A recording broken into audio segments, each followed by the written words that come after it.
Russia's Putin predicts global chaos if West hits Syria again.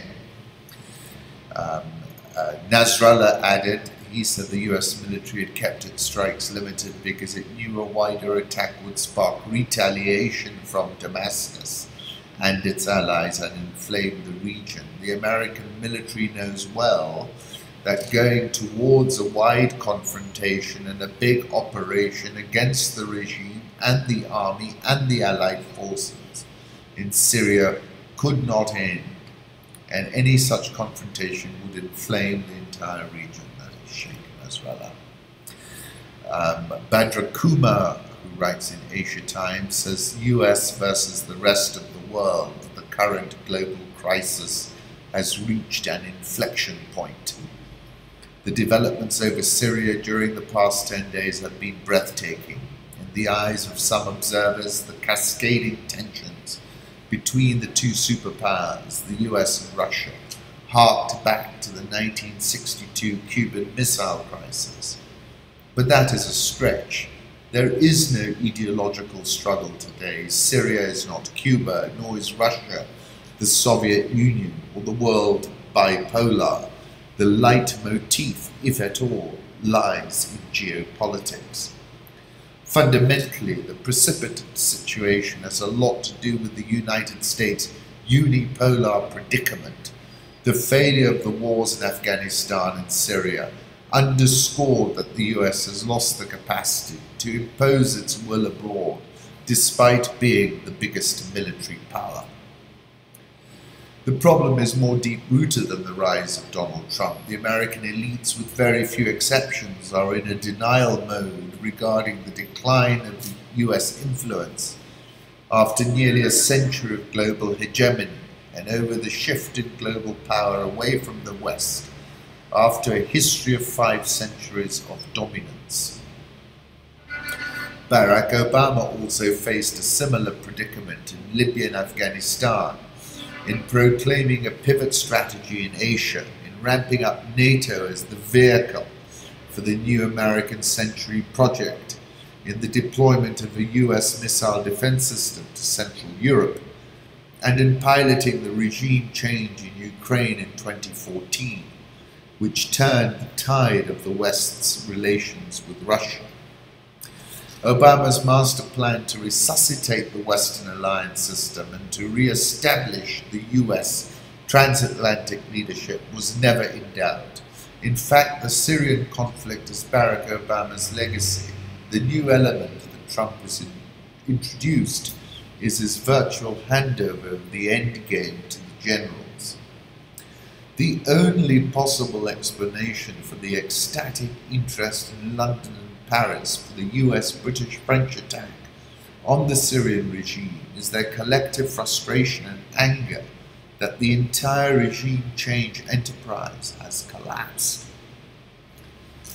My piece over the weekend was War Drums, Putin cornered like a rat in Syria. What happens next, I asked. 105 newly minted missiles, 19 of which were new extended-range stealthy joint air-to-surface standoff attack munitions, were launched by the US, the UK and France into Syria. My mind flipped back to an Edwin Starr song. War, huh? Yeah. What's it good for? Absolutely nothing. It ain't nothing but a heartbreaker. War friend only to the undertaker. Oh war, it's an enemy to all mankind. The point of war blows my mind. But of course it's very good for the war economy. Raytheon's share price hit at least a 20-year record high on the 13th of April. Raytheon makes cruise missiles. President Trump tweeted, "Get ready, Russia," because they will be coming nice and new and smart earlier in the week. Nikki Haley, President Trump's bellicose secretary to the UN, pronounced, "When our president draws a red line, our president enforces a red line." He must have loved that. I cannot opine on why Bashar Assad would use chemical warfare just when he was apparently winning all ends up. And frankly, nor can anyone else, because the international community, the US, the UK and France, started bombing before the OPCW, the Organization for the Prevention of Chemical Warfare, got on the ground. The background to this latest salvo was a long-stay visit by the Crown Prince of Saudi Arabia, a MBZ, Jared Kushner, Bibi Netanyahu project, to the US, the UK and France, which was described thus by Vanity Fair. Fresh off a kidnapping spree in his hometown of Riyadh, Crown Prince Mohammed bin Salman arrived in the United States last month. The Crown Prince and soon-to-be custodian of the two holy mosques is partial to tequila, we were informed via the Rock's Instagram page, where he said, "I look forward to my first visit to Saudi Arabia. I'll be sure to bring my finest tequila to share with His Royal Highness and his family." Also flitting in and out of the shadows is Robert Mueller, who has now fingered the president's lawyer, Michael Cohen.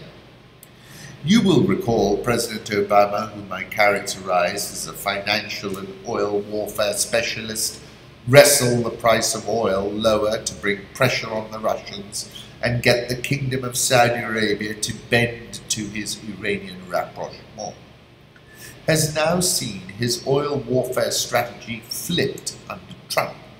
Trump is lifting the price of oil, it's going higher still, to assist the Crown Prince into the main role by June, according to WikiLeaks, and simultaneously the heavy-duty Russian sanction strategy is placing intolerable pressure on the ruble.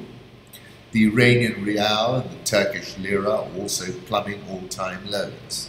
The US is now back to its gendarme strategy in the Middle East, with Israel and the Kingdom of Saudi Arabia acting as its two gendarmerie in the region. Let's hope the latest gendarme, the Crown Prince, does not end up like the Shah of Iran, another US gendarme who passed away far away from his homeland. You will note that I've not mentioned Yemen and or Gaza because these are non-stories unless the Houthis manage to land a missile in Riyadh. It was Jim Mattis, the US Defense Secretary, who fretted about escalation and the risk of Russian retaliation. Let's be frank, these tomahawks fired at will over Syria have put Putin in a corner. His entire political raison d'etre has been framed as a strongman. It is a neat twist that Trump is the US president that has taken Putin to a put-up or a shut-up moment. In his book from 2000, Putin briefly tells a story of the first time he learned the meaning of the word cornered. There, on that stair landing, I got a quick and lasting lesson in the meaning of the word cornered. There were hordes of rats in the front entryway. My friends and I used to chase them around with sticks. Once I spotted a huge rat and pursued it down the hall until I drove it into a corner. It had nowhere to run. Suddenly it lashed around and threw itself at me. I was surprised and frightened. Now the rat was chasing me. It jumped across the landing and down the stairs. Luckily I was a little faster. Managed to slam the door shut in its nose. Bernanke was asked why people hold gold, and he said as protection against what we call tail risks, really bad outcomes. I expect geopolitical tail risks to continue to climb higher, lifting gold and crude oil prices further. Holger tweeted this morning, ruble drops like a stone as US seems to tighten the financial war against Russia. Daily Mail, former head of Britain's Special Forces, says Assad doesn't need to use gas because he's already won the war, but give May benefit of the doubt. Why should Assad use chemical weapons at this time? He's won the war. That's just not my opinion. It is shared by senior commanders in the US military. There is no rationale behind Assad's involvement whatsoever. He's convinced the rebels to leave occupied areas and buses. He's gained their territory, so why would he be bothering gassing them? The jihadists and the various opposition groups who've been fighting against Assad, have much greater motivation to launch a chemical weapons attack and make it look like Assad was responsible. Their motivation being that they want to keep the Americans involved in the war, following Trump saying the US was going to leave Syria for other people to sort out. In this video, President Assad says the Syrian chemical attack was fabricated. This is Sky News. In this, British Prime Minister Theresa May has agreed to a parliamentary debate and possibly a vote on the bombing of Syria. Interesting article in Bloomberg: market fundamentalism tested as new economic storm hits Russia. The lesson is that high volatility has been and will be the ruble's significant feature. It's more volatile, I believe, than the rand now. Raytheon share price hit at least a 20-year record high on 13th April. Raytheon makes cruise missiles. What is it good for? It's good for business. October 2015, I wrote a piece, Putin is a geopolitical grandmaster. December 2016, I wrote about the parabolic rebound of Vladimir Putin.